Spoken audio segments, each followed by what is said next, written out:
My guest for today's episode is Pragya Kalia. She's managing director of Plasma Water, a company which is trying to innovate with purpose.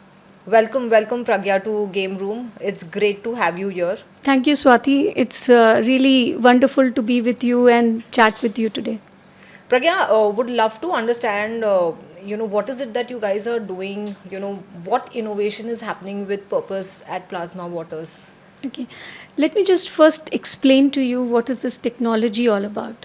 So, plasma waters is based on the fourth state of matter, which is plasma. So, you have solid, liquid, gas, and you have plasma, right? There is an ancient wisdom by which our forefathers knew that whenever lightning along with rain used to happen, that particular area would get fertile. And so this is basically the ancient wisdom which we tried to mimic in our technology. And now we have a machine which can convert water from any source into plasma and then back into plasmized liquid, which is plasmized water as we call it. Generally, it is called plasma activated water. We have seen through our researches that when you use plasma activated water on plants, in general, they do very good. The germination, the plant growth, the flowering, fruiting, and even resistance towards various attacks is there. There are weather stress tolerance levels which actually goes up.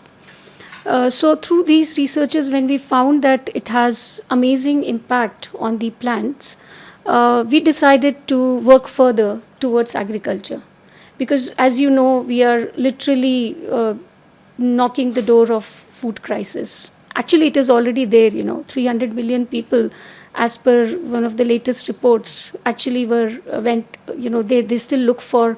They don't know from where the next meal is going to come from for these guys, right? So we thought, can we do something in that space to enhance agriculture production, basically yield per acre, and can we do something where we also do not uh, use pesticides in the entire process, because there are two major worries about agriculture. One is that you cannot increase the arable land.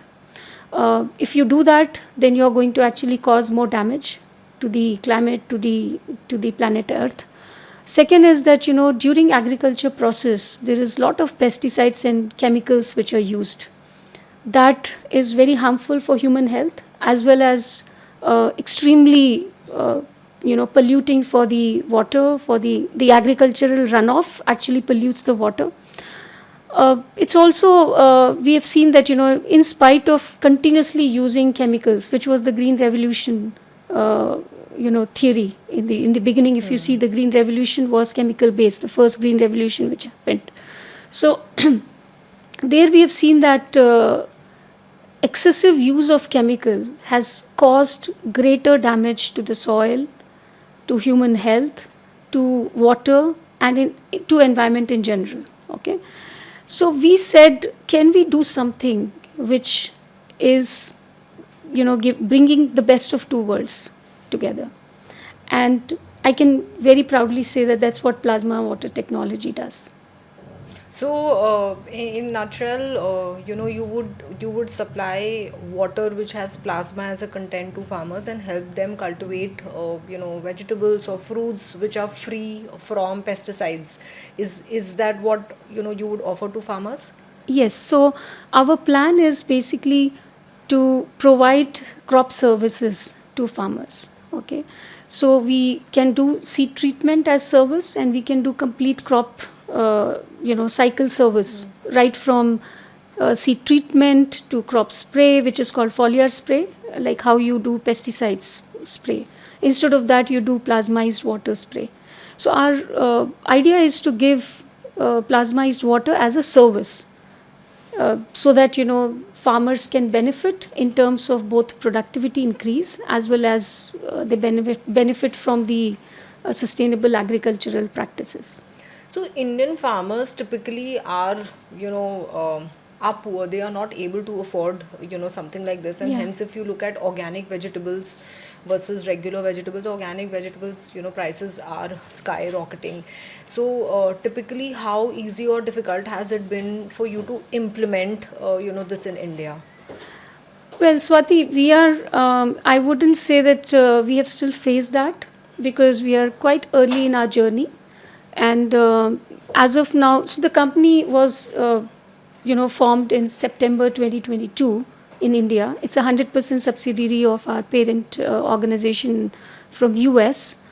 We just did demonstration of the technology at 8 major project sites, and the way we are managing the whole demonstration is along with the farmers. We want to give the technology in the hands of the farmers so that they have the first hand usage experience of the technology, and then based on that our market launch or execution is going to happen.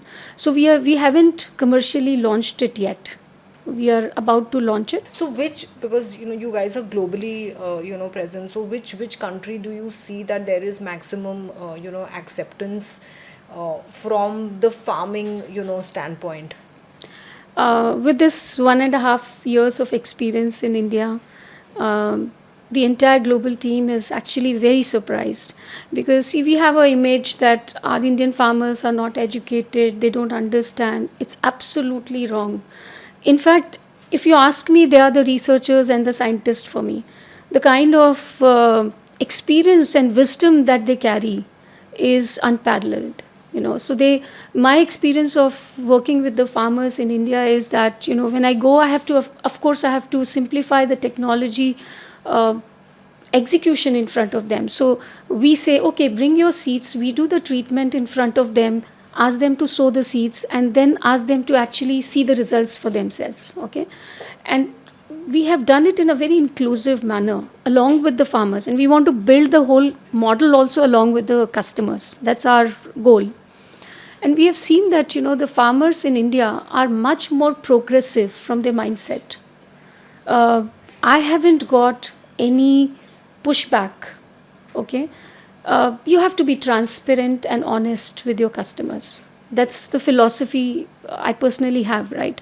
So with my team, we have explained we are doing, like for example, we are doing a massive project with UP government in Raebareli and Kannauj. So my Raebareli project is all with farmers, and we are working with around 55 odd farmers there, right? I was astonished actually because see, I don't have a background in agriculture. And I was quite astonished to see the way we were welcomed there.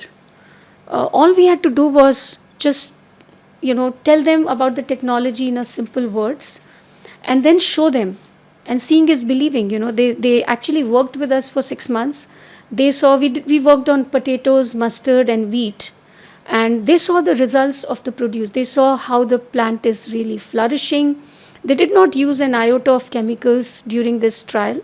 And they saw the difference between the control, over the control, which is their own traditional practice with all the pesticides, etc.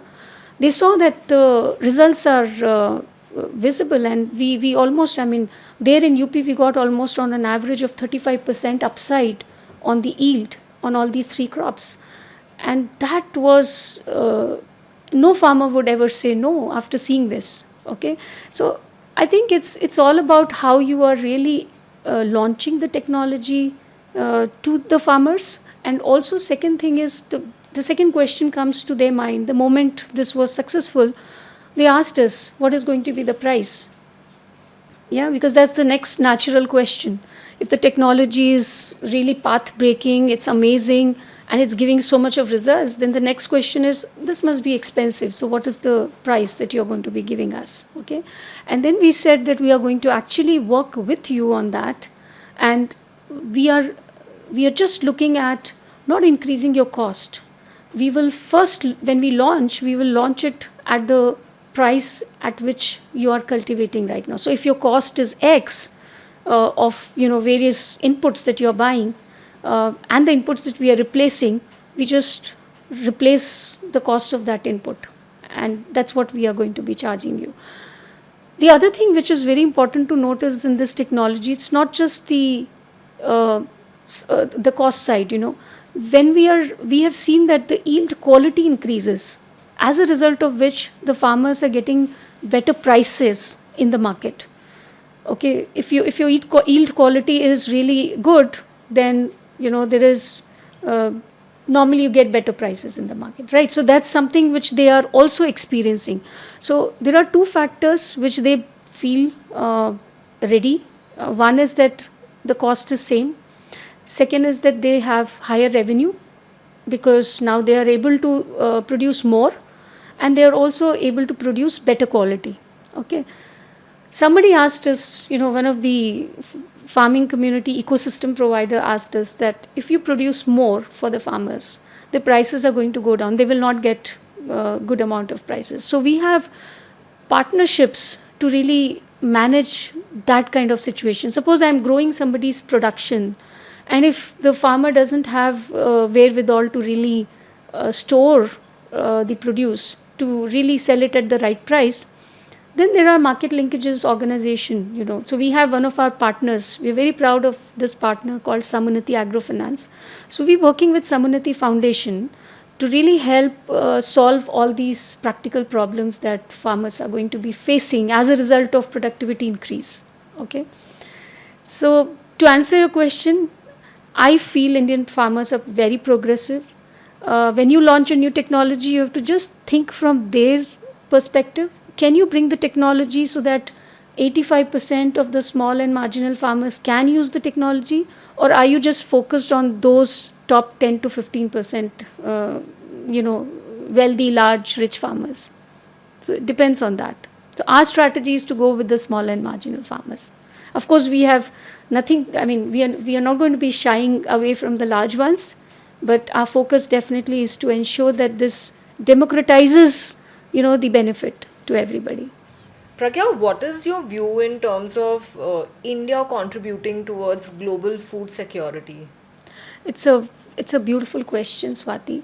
Um, See, we are one of the three largest agriculture economies of the world: China, US, and India. Actually, four: China, US, India, and Brazil. Okay. We have almost 55 to 60% of the population directly or indirectly occupied in agriculture. Okay. However, the GDP has gone down from 35% to 15%. That is also because of manufacturing and services sector doing well. What we have seen is that the net crop land, net croppable land, which is there in India, we are the leaders in that. Okay, so the only issue that we are facing is on productivity. We are one of the lowest productivity nations, not in all the crops, but in general I'm talking about. So if we fix India's productivity, given the kind of people who are occupied in agriculture and the land that is there under cultivation, we can really become a exporter to many countries.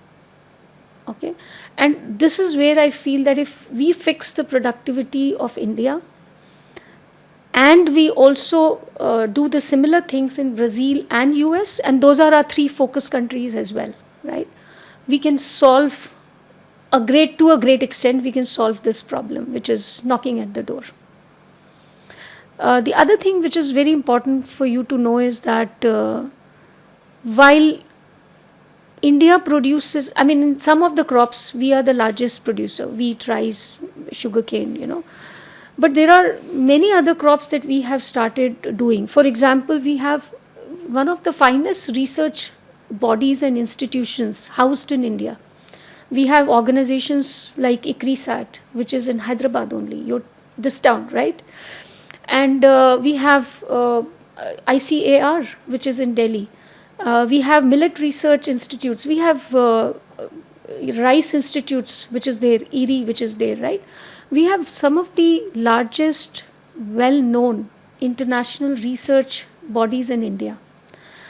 And that's where, as a company, we are looking at partnership with these organizations as well, so that if all of these organizations come together, and work, because somebody is working on rice, someone is working on future crop like millets and sorghum, others are working on water efficient rice production like iri. If we all come together, then we actually solve this problem in a very big way. And that's where I feel that because India is so dedicated to agriculture, even today with its manufacturing and services growing up, even then we are still 55% of population is a very large number, Swati. And that's where I feel that we impact not just the food security issues in a positive way, we also actually generate a lot of income in India. We better the income of our farmers. So, with those said, I think uh, India is the hope for the world. And I always say that if everything goes right, and the way we are strategizing the whole business, and our goal, if we are able to realize our goal, then India will feed the world. So, we were talking, behind the camera that, as a woman, you took a break, when you had your child. Yes. You've had an interesting journey. You've climbed up the ladder. You're leading an organization, setting that up in, India. So, would love to understand, that, journey specifically from a woman's standpoint, who has taken a break and, who feels that, maybe coming back is impossible. Maybe this is the end of my corporate career because I've had a child now. If I come back, I will be absolutely underpaid. I may or may not get an opportunity. These are a lot of thoughts that keeps coming Yeah. in heads of women. So how have you kind of come back in the corporate world and then risen up the rank? Yeah. Swati, this is, I think, story of many women. My story is nothing unusual or something. Um, the only lesson that I can give you before even I tell you what happened in my life is that don't ever, lose your self-belief. That self-belief is something which is your anchor, and it's actually going to pull you out of any situation. So, in my case, as soon as I started my career as an economist, okay, it was a very different career. I was never into a general management role, etc. So I started as an economist, and I think I just was fresh out of college. My results were not out, and I got this, offer from CII to lead their Gujarat chapter as an economist. And within 10 days, I also got married. Okay. So I must tell you this, that that definitely the partner that you choose also depends a lot on the partner. There's no doubt about it. And I've been lucky that in my case, my partner was very clear. You do whatever you want to do. There was nothing to be decided by him for me, right? And that was very important. So in the beginning, I definitely got a lot of support from my family. My father, being in army, was always, wanting all of us to do well. Um, we also had seen lot of cities in our life growing up, right?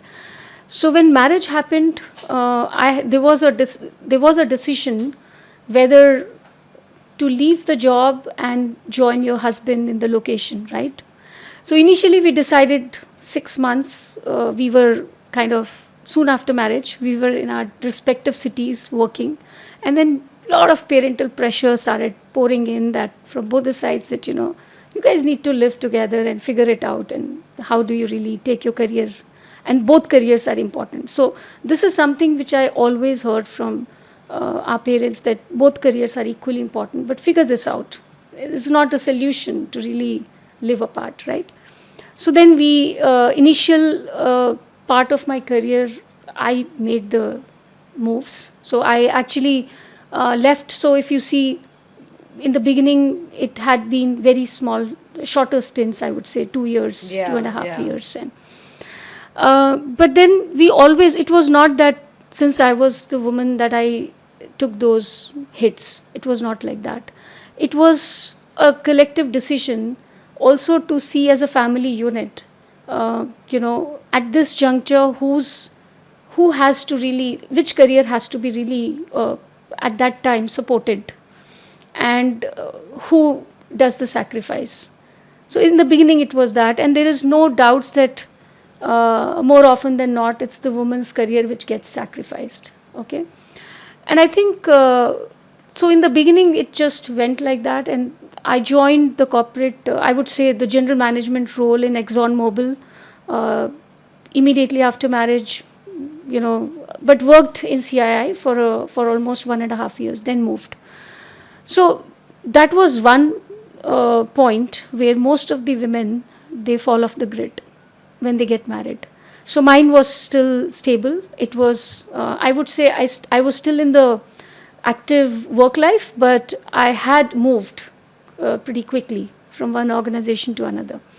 And I joined actually my husband's organization. ExxonMobil is where he was working, and his boss, Sanjay Purohit, he saw and he met me in an informal setting. It was a family get together, and he figured out that there's a spouse who could really contribute to the company, and why not pick up. And I feel those people are extremely important.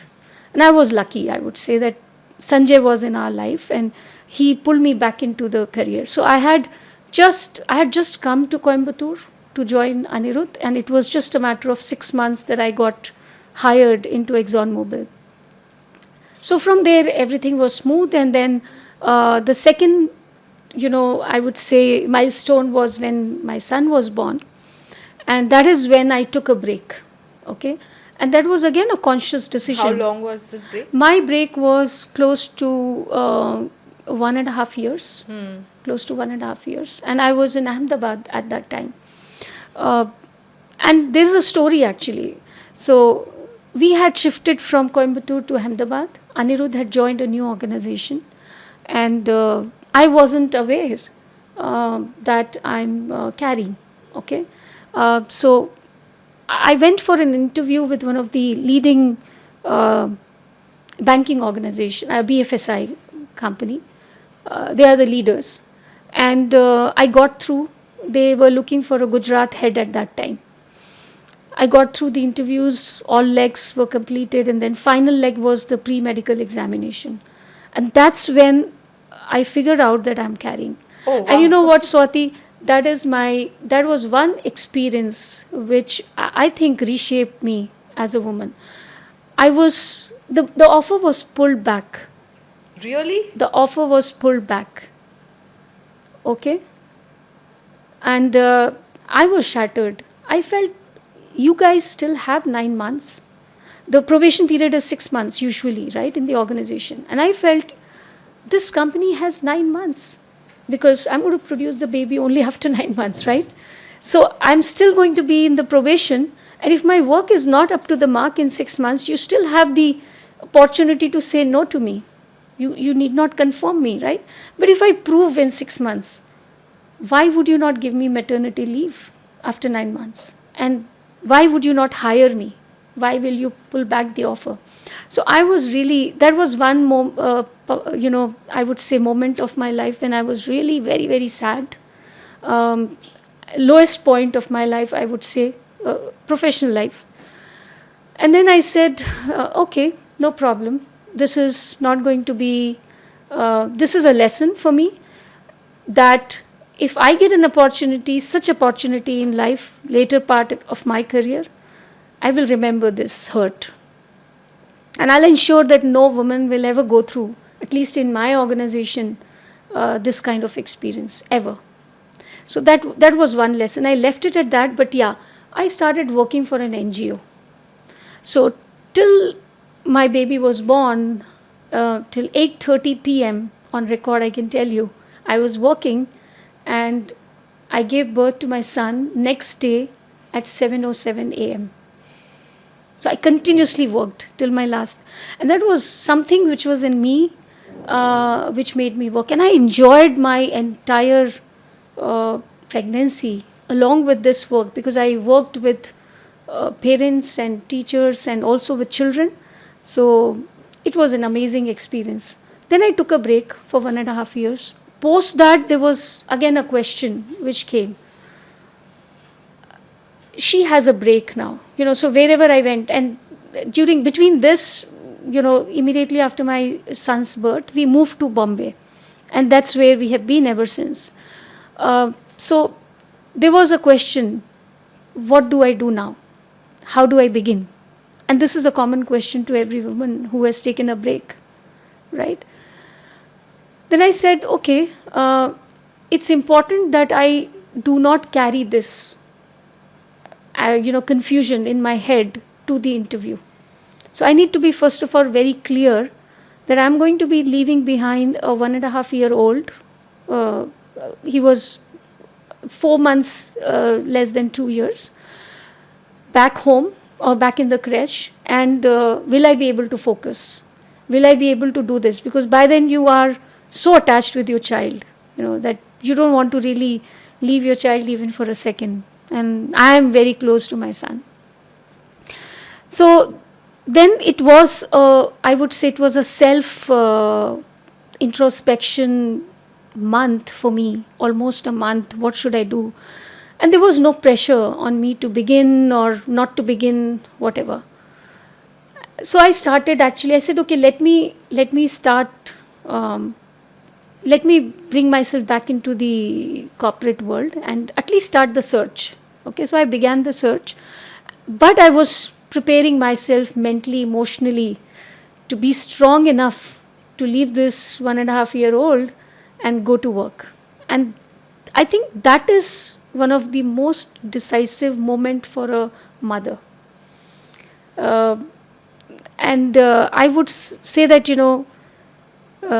my son, though he was very small at that time, I also used to look at him, and I used to also get a lot of replies that if I have to really do something, I cannot fall off the grid now. I cannot be an example who has fallen off the grid, okay, at this juncture. So I collected myself, took a month to really decide to go back. And then the whole ecosystem was to be set up to really leave the sun. And that is another important element in a woman's life. Either you have your parents, your in-laws, or you have, hired help really to do this. So I looked for that. I didn't have parental help from both the sides because both our parents were actively working at that time. They could not have left their jobs. So we found hired help, and then there was crèche, which actually came to our rescue. And this was a wonderful international school having a crèche. So I started off. And that first 6 months was an amazing amount of guilt trip for me. So much of guilt trip. Every day I would have that, oh, what is this guy doing? Am I a good mother? Yeah, and am I missing his moments? So that was a struggle. And I think that is your own individual struggle. Nobody can help you there. So you have to be strong enough, rational enough to really come out of that. And I did that.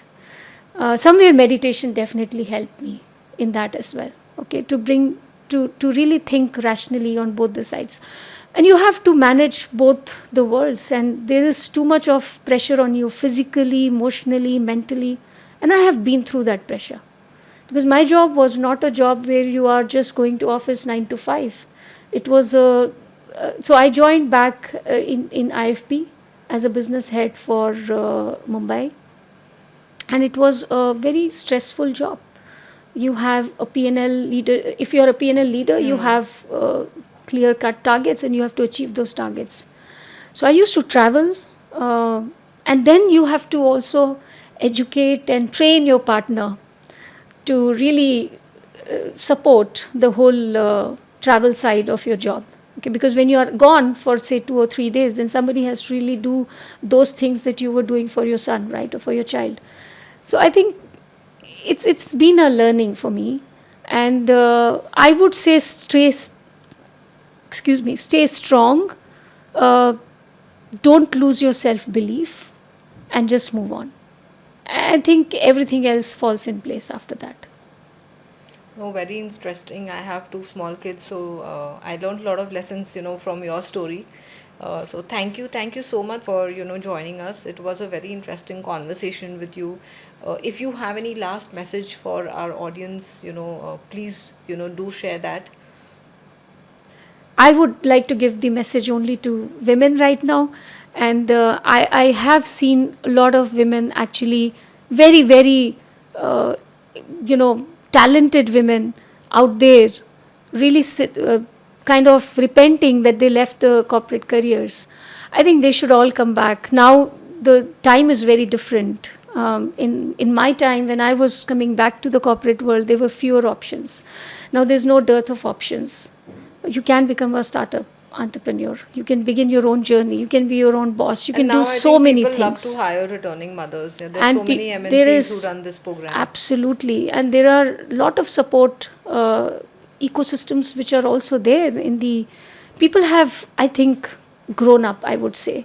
The even the families have accepted and understood. So now women's role is not really straight-jacketed, and it's not defined or predefined, even in marriages. So I think we should just step out and do both the things. It's really fun. Enjoy what you're doing, and keep doing it. We were having this discussion a couple of days back, few of us at Scrabble, and I think we realized that everything that you consume in some shape or form is carcinogenic. Even the moisturizer that you put or the shampoo that you kind of consume, it's absolutely, it's very difficult for you as an individual staying in an urban city to Yeah, remove carcinogenic yeah. products from your lifestyle itself. Yeah, you cannot remove it, but if you can do something somewhere, you should do. I mean, that's what I feel. You cannot, obviously, because our lifestyle is changed drastically from what our forefathers used to, how they used to live. If you see, organic has come back, but India was organic. Before the Green Revolution, India was organic. Everything was organic. Okay. So we are now going one step ahead. We are saying move to natural farming. And you still have the benefits because the pest attack is the major one, right, which you are addressing. And other than that, you're also taking care of the germination and plant growth and the seedling vigor. Those are some of the, uh, I would say, benefits which we provide to the plant growth. And that's where, the confidence comes that we can uh, make that impact and bring the agriculture landscape to natural farming again, how it was. So I also feel that as a every Indian citizen should think in some shape or form to have a kitchen garden in your house, because that ways you are helping the climate become a little green. You are trying to consume something which is more naturally grown. So that can be a very small contribution that you can really do for your own health and also for the climate. If the size of your house permits, you Yeah. should surely have a kitchen garden. And I think that is already happening. In most of the metro towns now, people have kitchen gardens, terrace gardens, and they actually are growing vegetables. Small hydroponics, smart home systems are there, wherein you can actually grow vegetables and some fruits also in your garden. So that's happening, and yes, increasingly we should look at that. Vertical farming is one of the other solution for that. What is vertical farming? So in vertical farming, you basically, as the name suggests, you go vertically up, and you don't use, the land so much. So it's a very smart space kind of farming technology. So, moving away from farming, you're also, someone who trains people to, meditate. So, I think with the advent of anxiety and so Yeah. many issues that people are facing, mentally, what is it? What is it that meditation gives you, and what is it that you would suggest people, especially people who are facing mental, issues? How can meditation really help, them? See, we should understand, first of all, there are a lot of misunderstanding around meditation. Many people feel I can't meditate, it's very difficult to meditate. But I think it's the simplest form of relaxing, if you ask me. All you have to do is, in the form of meditation that I do and I teach, is called heartfulness meditation. And all you do is close your eyes, bring your attention towards your inner self. Okay? So, what it gives you is peace, immense peace. It gives you connectedness to your own self. You're more connected within. Okay? And because you're more connected within, you have amazing clarity, you know, and you're always confident in your own skin. If you see, if you have all these things, uh, stress is going to be very easily taken care of. But there is a zone, so I personally meditate, myself. So there is a zone when you sit in meditation, between the zone wherein, you are in touch with your inner self. That zone I call is the zone wherein your monkey mind is running, around. Yes. So most of the times I've realized that most of the people, they find it difficult to pass that, zone, and Yeah. they say that matlab, we are never thoughtless, when we are kind of, doing, Yeah. the meditation, all together. So is that zone of having lots of thought also meditation? So it's a way of taking this. So there are, the practice that I do has two forms. One is called meditation, which is done in the morning, and second one is actually something which helps you meditate in the morning. It's called cleaning or unwinding yourself, right? Where you actually use your own thought power and push out all these, uh, impressions which are there outside your system, and that helps you next day meditate easily. But coming back to your question on thoughts, see, mind's job is to think. That's the natural way the mind works, okay? And uh, one should not stop the natural flow of mind, okay? So if you try to stop your thoughts consciously in meditation, it's going to grow stronger. So we believe in heartfulness way of meditation, that you should treat your thoughts like an uninvited guest. Don't pay attention. And we also direct, if you get too many thoughts, then we also direct the mind that, hey, I'm trying to connect with my inner self. Okay? So there is divinity in me, and I'm trying to connect with that. So you give food for thought to the mind, and mind is engaged in that. So it also comes over a practice of, I would say, try it out for 90 days and see if you can really benefit. I think 90 days is a very long time for today's generation to have, patience to, I think in the world of instant gratification, in the world of Zomatos and Swiggy's, Yeah, 90 days is quite a long true. time. But what I really do is when I meditate and when I keep getting thoughts, I just observe my life as if, I'm watching an episode from outside, as a third, person, and gradually that thought kind of, goes away. And Goes away. sometimes I also feel that those thoughts are very important, because later when I reflect on those thoughts, I realize that matlab, why did this even come in my head? This was such a irrelevant thing, during the day, but then somewhere you realize that subconsciously that was very relevant, for you. Yeah, so actually in meditation, when the thought comes, those are really not coming, those are rewinding Yeah. in front of you, right? And therefore, don't struggle. That's the basic philosophy. If you struggle, if you try to engage in that thought, there will be a chain reaction. Wow. So let's hope that everything goes right. You guys are truly innovating for a purpose. Thank you so much, Swati.